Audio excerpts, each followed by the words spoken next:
नमस्कार प्यारे साथियों, प्रताप क्लासेस के यूट्यूब चैनल पर आपका स्वागत है। आज है 24 जून 2024 और 24 जून 2024 के जितने भी इंडिया और वर्ल्ड के जो करंट अफेयर्स की क्वेश्चन बनते हैं, आज उनका अपने डिस्कशन करेंगे। पूरा वीडियो ध्यान से देखना और लास्ट में मैं आपसे क्वेश्चन पूछूंगा जिनके जवाब आपको कमेंट बॉक्स में देना होगा। आज अपनी पढ़ेंगे केंद्र सरकार द्वारा सेना के नए उप प्रमुख कौन नियुक्त हो चुके हैं। दुनिया का तीसरा सबसे बड़ा एयरलाइन मार्केट कौन सा देश बना और मैसूर में राष्ट्रीय योग ओलंपियाड 2024 का उद्घाटन किया गया। इनकी आज हम चर्चा करेंगे पूरे लेटेस्ट न्यूज के साथ में। डेली आपको सुबह मेरी 6:30 पर ये लाइव क्लास मिलती है करंट अफेयर्स की, पूरे फैक्ट के साथ में, पूरे लेटेस्ट न्यूज के साथ में। तो सारे विद्यार्थी एक बार सेशन को लाइक शेयर करेंगे और जो साथी हमारे चैनल पर नहीं है तो जरूर आप चैनल को सब्सक्राइब करें और इसके पास वाले बेल आइकन का घंटा दबाएं ताकि हम जैसे वीडियो अपलोड करें उसका नोटिफिकेशन आप तक पहुंच जाएगा। तो सभी साथियों को गुड मॉर्निंग। सबसे पहले हम जो शनिवार के दिन हमने करंट पढ़ा था उसको रिवाइज करेंगे। 112वां अंतर्राष्ट्रीय श्रम सम्मेलन कहाँ आयोजित किया गया? जिनेवा। विश्व आर्थिक मंच के वैश्विक ऊर्जा संक्रमण सूचकांक में भारत को कौन सा स्थान मिला? 63वां। चीन को पीछे छोड़कर कौन सा देश भारत का चौथा सबसे बड़ा निर्यात बाजार बना? तो ब्रिटेन। 18वीं लोकसभा के प्रोटेम स्पीकर को नियुक्त हुए हैं? तो भर्तृहरि मेहताब। केंद्रीय मंत्रिमंडल की बैठक में किस शहर में स्थित लाल बहादुर शास्त्री इंटरनेशनल एयरपोर्ट विकसित करने के लिए मंजूरी दी? वाराणसी। किसने वर्ल्ड फूड इंडिया 2024 के लिए वेबसाइट और ऐप जारी किए? तो चिराग पासवान और रवनीत सिंह। संयुक्त राष्ट्र शरणार्थी उच्चायुक्त ने किसे अपना गुडविल एम्बेसडर नियुक्त किया? तो थियो जेम्स को नियुक्त किया है। Global wind energy council India ने किसे अपना नए अध्यक्ष चुना? तो श्री गिरीश तांती को। कहां पर आयोजित बैठक में भारतीय सशस्त्र बलों ने एकीकृत साइबर स्पेस सिद्धांत का अनावरण किया? नई दिल्ली। और सुरामा पांडे किस राज्य की विधानसभा की नई अध्यक्ष बनी? तो ये बनी है उड़ीसा की। और जो कल आपको संडे के दिन कल आपको जो वीकली करंट की क्लास मिली थी ना, उसका टेस्ट आज आपको ऐप के अंदर मिल जाएगा। जो अपनी वार्षिक करंट की टेस्ट सीरीज है इसके अंदर आज आपको उसका कल वाली क्लास का टेस्ट मिल जाएगा। बाकी आपको डेली वगैरह टेस्ट मिल रहे हैं कंटिन्यू, ये आप ज्वाइन कर सकते हो। तो प्रताप क्लासेस का ऐप डाउनलोड कर लेना प्ले स्टोर से, वहां से ये टेस्ट सीरीज ज्वाइन कर सकते हो। तो स्टार्ट करते हैं आज की करंट अफेयर्स की क्लास। सारे विद्यार्थी एक बार सेशन को लाइक शेयर करेंगे। पहला क्वेश्चन देखो आपके सामने। हाल में 20 जून को केंद्र सरकार ने किस लेफ्टिनेंट जनरल को सेना का उप प्रमुख नियुक्त किया गया?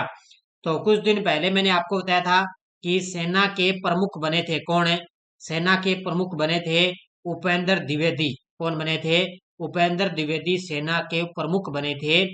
तो ये पहले सेना के उप प्रमुख थे उपेंद्र द्विवेदी, इनको बना दिया सेना का प्रमुख। लेकिन अब सेना का उप प्रमुख है ना, उनका पद खाली हो गया। लेकिन अब नए लेफ्टिनेंट जनरल बन गए सेना के उप प्रमुख है, वो बन चुके हैं एन एस राजा सुब्रमणी। कौन बन गए?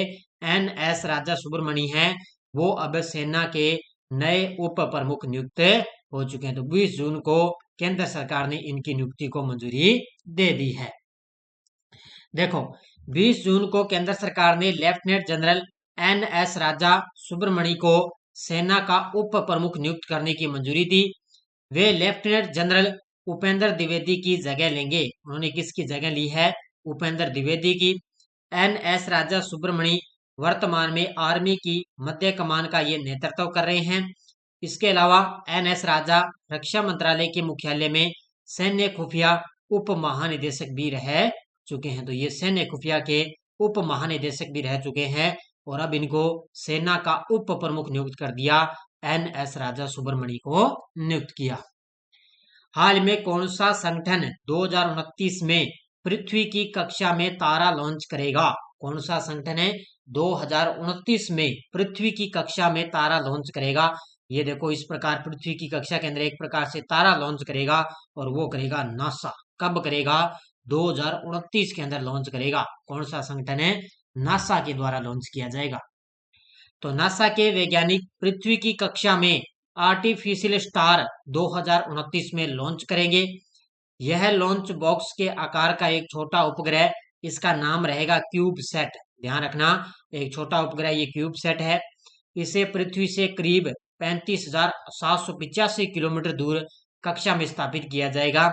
इससे अंतरिक्ष में वस्तु की चमक को अधिक सटीक रूप से ये माप सकेंगे और ब्रह्मांड के कुछ सबसे बड़े रहस्यों जैसे डार्क एनर्जी को बेहतर ढंग से समझे सकेंगे। तो 2029 के अंदर एक प्रकार से पृथ्वी के अंदर ये तारा लॉन्च करेंगे। कौन है? नासा के वैज्ञानिक लॉन्च करेंगे। हाल में कौन सा देश दुनिया का तीसरा सबसे बड़ा एयरलाइन मार्केट बना है? हाल में कौन है दुनिया का तीसरा सबसे बड़ा एयरलाइन मार्केट बन गया? तो वो बन चुका है अपना देश भारत। ऑप्शन नंबर 1 है, यानी कि सबसे बड़ा दुनिया का तीसरा सबसे बड़ा एयरलाइन मार्केट कौन सा बन गया? अपना देश भारत है बन चुका है। कौन सा? भारत देश। तो भारत दुनिया का तीसरा सबसे बड़ा घरेलू विमानन बाजार बन गया है। 10 साल पहले भारत लगभग 80 लाख सीटों के साथ ये 5वें स्थान पर था। 10 साल पहले भारत इसके अंदर 5वें स्थान पर था। चौथे स्थान पर इंडोनेशिया और तीसरे स्थान पर ब्राजील था। अमेरिका और चीन क्रमशः पहले और दूसरे स्थान पर थे। तो अमेरिका सबसे टॉप पर है, दूसरा स्थान चीन का आ गया, तीसरा स्थान भारत का आ गया, चौथा इंडोनेशिया और पांचवा स्थान ब्राजील का आ गया। ओएजी डाटा के अनुसार भारत अप्रैल 2024 में 1.56 करोड़ सीटों की एयरलाइन क्षमता के साथ में तीसरे स्थान पर पहुंच गया। पिछले 10 वर्षों में देश के अंदर एयरपोर्टों की संख्या 74 से बढ़कर 157 हो चुके हैं। तो धीरे धीरे अलग अलग राज्यों के अंदर धीरे धीरे एयरपोर्ट नए विकसित किए जा रहे हैं। हाल ही में सिप्री के अनुसार परमाणु हथियारों के स्टोरेज में कौन सा देश तेजी से बढ़ रहा है? हाल ही में सिप्री की रिपोर्ट आई है, उसके अनुसार देखें तो परमाणु हथियारों के अंदर स्टोरेज के अंदर कौन सा देश तेजी से बढ़ रहा है? तो वो बढ़ रहा है चीन देश। कौन सा बढ़ रहा है? यानी कि परमाणु हथियारों के अंदर सर्वाधिक वृद्धि कर रहा है चीन देश है। किसकी रिपोर्ट के अनुसार है? ये सिप्री की रिपोर्ट आई है। परमाणु हथियारों में सबसे ज्यादा बढ़ोतरी कर रहा है चीन देश। अब ये सिप्री की फुल फॉर्म याद रखना, अभी पीटेट का जो एग्जाम हुआ था ना, इसमें सिप्री की फुल फॉर्म आई थी, Stockholm International Peace Research Institute. SIPRI के अनुसार चीन ने अपने परमाणु वारहेड की संख्या में काफी वृद्धि की है। 2023 में 410 से बढ़कर इस साल की शुरुआत में 500 हो चुकी है। यानी कि परमाणु जो हथियार है ना, 410 से इनका आंकड़ा बढ़कर 500 हो गए। इस वृद्धि से चीन की परमाणु क्षमताओं का तेजी से विस्तार हो रहा है, जिससे वैश्विक रूप से सबसे तेजी से बढ़ने वाला ये परमाणु शक्ति बन जाएगा। तो धीरे धीरे चीन देश है वो धीरे धीरे परमाणु शक्ति बन रहा है। और रक्षा विभाग ने अनुमान लगाया है कि चीन के पास 2030 तक 1000 से अधिक ऑपरेशनल परमाणु हथियार हो सकते हैं। उन्होंने अंदाजा लगाया है कि चीन के पास 2030 तक है ना 1000 से अधिक ऑपरेशनल परमाणु हथियार हो सकते हैं, क्योंकि 500 तो अभी हो गए और 2000 अभी 5-6 साल बाकी बड़े हैं, तो 1000 हो भी सकते हैं। हाल में भारतीय कंपाउंड महिला आर्चरी टीम ने वर्ल्ड कप स्टेज 3 में कौन सा पदक जीता है? तो भारतीय कंपाउंड महिला आर्चरी टीम ने वर्ल्ड कप स्टेज 3 के अंदर स्वर्ण पदक जीता है। कौन सा पदक जीता? इन तीनों महिलाओं ने तुर्की के अंदर इन्होंने महिला कंपाउंड आर्चरी टीम के अंदर स्वर्ण पदक जीता है। कहां पर है? तुर्की में। तो भारतीय कंपाउंड महिला आर्चरी टीम ने वर्ल्ड कप स्टेज 3 में गोल्ड मेडल अपने नाम किया। यह इस टीम का लगातार तीसरा गोल्ड है। तो इन्होंने वर्ल्ड कप स्टेज 3 के अंदर गोल्ड मेडल हासिल किया, इनका ये तीसरा गोल्ड मेडल है।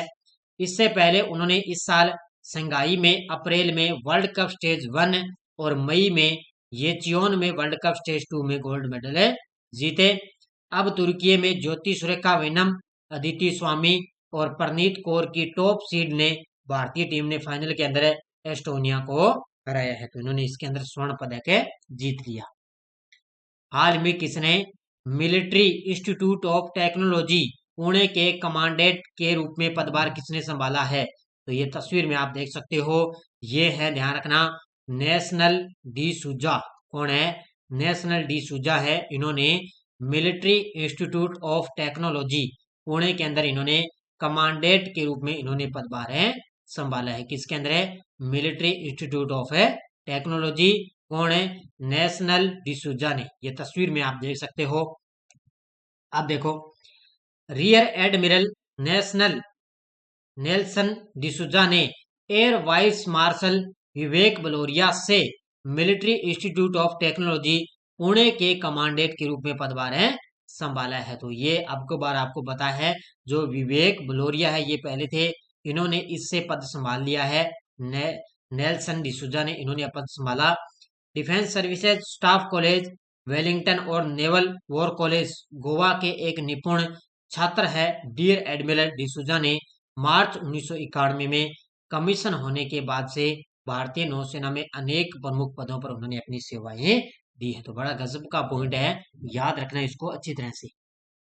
हाल में भारत और किस देश ने समुद्री बचाव समन्वय केंद्र MRCC शुरू किया है? भारत और किस देश ने समुद्री बचाव समन्वय केंद्र शुरू किया? तो ये किया है भारत और श्रीलंका ने। अभी अपने विदेश मंत्री हैं S जयशंकर, उन्होंने उनकी नई नियुक्ति के बाद में उन्होंने श्रीलंका का दौरा किया है। तभी भारत और श्रीलंका के बीच में समुद्री बचाव समन्वय केंद्र उन्होंने के बीच में शुरू हुआ। इसको शॉर्टकट में बोलते हैं MRCC। किसके बीच में? भारत और श्रीलंका के बीच। तो भारत और श्रीलंका ने 20 जून को समुद्री सुरक्षा सहयोग के लिए एक महत्वपूर्ण पहल की शुरुआत की, जिसे नई दिल्ली की ओर से $6 मिलियन के अनुदान पर बनाया गया है। तो दिल्ली की ओर से $6 मिलियन के अनुदान पर बनाया गया। इस समुद्री बचाव समन्वय केंद्र MRCC का उद्घाटन विदेश मंत्री S जयशंकर और श्रीलंकाई राष्ट्रपति रोनिल विक्रमसिंघे ने पूर्व के एक दिवसीय द्वीप दौरे देश के दौरान किया है। तो विदेश मंत्री श्रीलंका के दौरे पर रहे, उन्होंने वहां पर इसका जो है उद्घाटन किया है। किस ग्रामीण बैंक को अटल पेंशन योजना APY के तहत पेंशन फंड नियामक और विकास प्राधिकरण द्वारा राष्ट्रीय पुरस्कार मिला है? तो ये मिला है कर्नाटक ग्रामीण बैंक को। तो जो कर्नाटक ग्रामीण बैंक है उसको क्या है, अटल पेंशन योजना के तहत यानी कि APY के तहत पेंशन फंड नियामक और विकास प्राधिकरण द्वारा राष्ट्रीय पुरस्कार मिला है। किसको मिला है? कर्नाटक ग्रामीण बैंक को मिला है। तो ये केनरा बैंक द्वारा ये प्रायोजित एक क्षेत्रीय ग्रामीण बैंक कार्यक्रम किया गया। इसमें कर्नाटक विकास ग्रामीण बैंक KVGB को अटल पेंशन योजना के तहत महत्वपूर्ण नामांकन के लिए पेंशन फंड नियामक और विकास प्राधिकरण द्वारा राष्ट्रीय पुरस्कार से सम्मानित किया गया। यहाँ पर जो कर्नाटक विकास ग्रामीण बैंक के अध्यक्ष है श्रीकांत M बंदीवाड़ ने 21 जून को नई दिल्ली में उनको ये पुरस्कार दिया जा चुका है। तो ये इनको राष्ट्रीय पुरस्कार से सम्मानित किया गया। अगला क्वेश्चन, किस राज्य के राज्यपाल ने मैसूर में राष्ट्रीय योग ओलंपियाड 2024 का उद्घाटन किया? तो मैसूर से ही पता चल रहा है। तो ये जो कर्नाटक के राज्यपाल हैं थाराव चंद गहलोत, कौन है? थाराव चंद गहलोत कर्नाटक के राज्यपाल है। उन्होंने मैसूर में राष्ट्रीय योग ओलंपियाड 2024 का उन्होंने उद्घाटन किया है। किसने? कर्नाटक के राज्यपाल। तो कर्नाटक के राज्यपाल थाराव चंद गहलोत ने मैसूर में राष्ट्रीय योग ओलंपियाड 2024 का उद्घाटन किया, जिसमें भारतीय संस्कृति में योग की अभिन्न भूमिका और इसके वैश्विक महत्व पर जोर दिया गया है। देश भर के 400 से अधिक छात्र और 100 शिक्षक इस उद्घाटन 3 दिवसीय कार्यक्रम में उन्होंने भाग लिया। और इस वर्ष ओलंपियाड की थीम रही है स्वयं और समाज के लिए योग, यानी कि अंतर्राष्ट्रीय योग दिवस मनाया गया था ना 21 जून को। तो स्वयं और समाज के लिए योग, ये अब की बार इसकी थीम रही है ओलंपियाड की। तो मैसूर के अंदर राष्ट्रीय योग ओलंपियाड 2024 का उद्घाटन किया गया। हाल ही में किस देश ने हिजाब और अन्य इस्लामी परिधानों पर प्रतिबंध लगाने वाला विधेयक पारित किया है? हाल ही में किस देश ने हिजाब और अन्य इस्लामी परिधानों पर प्रतिबंध लगाने वाला विधेयक पारित किया? तो ये किया है तजाकिस्तान ने। ऑप्शन नंबर सी, किसने किया है? तजाकिस्तान ने। तो तजाकिस्तान में हिजाब पर आधिकारिक रोक लग गई है। 96% मुस्लिम आबादी वाले देश की संसद में ये फैसला लिया गया। यानी कि हिजाब का मतलब है ये कपड़े होते हैं पहनने वाला, उनका परिवहन ये परिधान होता है, पहनने वाला पहनावा होता है, उनकी संस्कृति होती है, उस पर उन्होंने आधिकारिक रोक लगा दी। नए संशोधनों के मुताबिक कानून का उल्लंघन करने पर बाहरी जुर्माना उन पर लगाया जाएगा। विधेयक में विदेशी परिधानों को 2 सबसे महत्वपूर्ण, एक तो इस्लामी छुट्टियों और ईद उल फितर और ईद उल जुहा के लिए बच्चों के उत्सव में शामिल होने पर भी रोक लगा दी गई है। तो दो सबसे महत्वपूर्ण यहाँ पर रोक लगा दी गई उन पर है। तो ये किसने लगाई है? तजाकिस्तान ने। हाल ही में भारतीय दूरसंचार नियामक प्राधिकरण के सचिव के रूप में किसे नियुक्त किया गया? अब आगे 3 क्वेश्चन मैं ले आया हूँ नियुक्तियों के। 3 क्वेश्चन मैं लेके आया हूँ नियुक्तियों के। तो भारतीय दूरसंचार नियामक प्राधिकरण के सचिव के रूप में नियुक्त किया गया है अतुल कुमार चौधरी को। ये तस्वीर में आप देख सकते हो, TRAI के कौन बन गए? अतुल कुमार है चौधरी। तो सरकार ने 20 जून को अतुल कुमार चौधरी को भारतीय दूरसंचार नियामक प्राधिकरण TRAI का नया सचिव नियुक्त किया। 31 मई को वे वी रघुनंदन की सेवानिवृत्ति के बाद में ये पद खाली था। अब किसको कर दिया? अतुल कुमार है चौधरी को। भारत संचार निगम लिमिटेड BSNL के निदेशक के रूप में किसको नियुक्त किया गया? तो भारत संचार निगम लिमिटेड है BSNL के निदेशक के रूप में नियुक्त किया गया है किसको? सुधाकर राव पापा को। Option number D, Sudhakar Rao पापा को भारत संचार निगम लिमिटेड यानी कि BSNL के रूप में निदेशक के रूप में नियुक्त किया गया। तो सुधाकर राव पापा को 15 जून 2024 को सार्वजनिक उद्यम चयन बोर्ड द्वारा कठोर चयन प्रक्रिया के बाद में भारत संचार निगम लिमिटेड BSNL के निदेशक के रूप में इनको नियुक्त किया गया। तो ये पॉइंट आपको इतने ही याद रखने। भारत इलेक्ट्रॉनिक्स लिमिटेड के अध्यक्ष और प्रबंध निदेशक के रूप में किसे नियुक्त किया गया? भारत इलेक्ट्रॉनिक्स और लिमिटेड के अध्यक्ष और प्रबंध निदेशक के रूप में नियुक्त किया गया है मनोज जैन को। ऑप्शन नंबर 1 किसको किया गया? मनोज जैन को नियुक्त किया गया। तो ये 3 क्वेश्चन थे, तीनों की मैंने नियुक्तियां आपको बता दी। भारत की अग्रणी रक्षा इलेक्ट्रॉनिक कंपनी है भारत इलेक्ट्रॉनिक्स लिमिटेड BEL ने अपने शीर्ष नेतृत्व में अहम बदलाव की घोषणा की और वहां पर मनोज जैन को कंपनी का नया अध्यक्ष और प्रबंध निदेशक नियुक्त किया है। तो ये 3 क्वेश्चन थे नियुक्तियों के, वो मैंने आपको बता दिए। हाल ही में हेमिस महोत्सव 2024 कहाँ मनाया गया? तो हेमिस महोत्सव 2024 मनाया गया है लद्दाख के अंदर। कहाँ पर मनाया जाता है? ये जून महीने के अंदर है। हेमिस महोत्सव 2024 से बनाया गया। कहाँ पर है? लद्दाख के अंदर। तो ये तिब्बती बौद्ध धर्म का एक जीवंत उत्सव है जिसका नाम है हेमिस महोत्सव। हर साल भारत के लद्दाख में ये आयोजित किया जाता है। ये अब की बार जो महत्वपूर्ण सांस्कृतिक कार्यक्रम है ये 16 और 17 जून को आयोजित किया गया अब की बार में। और हेमिस फेस्टिवल जिसे हेमिस तसेचु के नाम से भी जाना जाता है। तो हर साल भारत के अंदर लद्दाख शहर में इसका आयोजन किया जाता है। ये टेलीग्राम ग्रुप है, कोई सूचना आती है, कोई लिंक आ गया, कोई नोटिफिकेशन आ गया, सब आपको टेलीग्राम पे सूचना मिलती है। पिछले वीडियो क्वेश्चन क्या था? भारत के सबसे मूल्यवान सेलिब्रिटी ब्रांड कौन बने? तो वो बन चुके हैं विराट कोहली। बहुत सारे विद्यार्थियों ने बड़े शानदार तरीके से जवाब दिए, उन सभी को हार्दिक शुभकामनाएं। अब देखो क्वेश्चन फॉर यू। हाल ही में सेना अस्पताल ने सशस्त्र बलों के लिए पहली स्किन बैंक सुविधा कहाँ प्रारंभ की? चंडीगढ़, दिल्ली, जम्मू कश्मीर, लद्दाख? इसका जवाब आपको कमेंट बॉक्स में देना है। ये थी आज की अपनी करंट अफेयर्स की क्लास। सारे विद्यार्थी एक बार वीडियो को जाती लाइक शेयर करते रहना। LDC वगैरह CT की अपनी टेस्ट सीरीज चल रही है, RPSC first grade second grade की टेस्ट सीरीज चल रही है।